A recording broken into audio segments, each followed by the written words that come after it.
Johnson's trip to Honolulu had not distracted the American public. They were riveted to the hearings.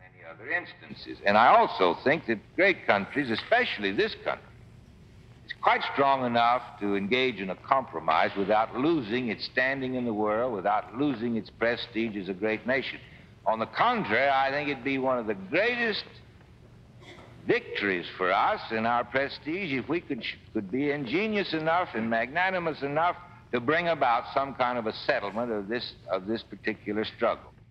Fulbright invited the respected diplomat George Kennan to testify.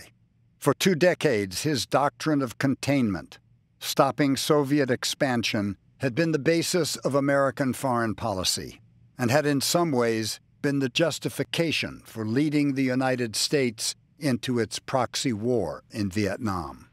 The first point I would like to make is that if we were not already involved as we are today in Vietnam, I would know of no reason why we should wish to become so involved, and I could think of several reasons why we should wish not to. You have referred to containment here. How can we contain in Vietnam?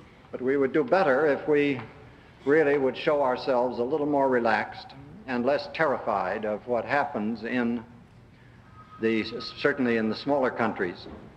Johnson was relieved when at the last moment, instead of airing Kennan's testimony, CBS showed reruns of The Real McCoys, The Andy Griffith Show, and I Love Lucy.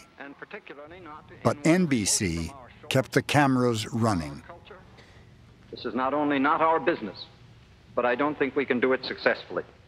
And I take it by this you mean that this is simply not a practicable objective, as I understand it, in this country. We can't achieve it even with the best of will. This is correct, and I have a fear that our thinking about this whole problem is still affected by some sort of illusions about invincibility on our part.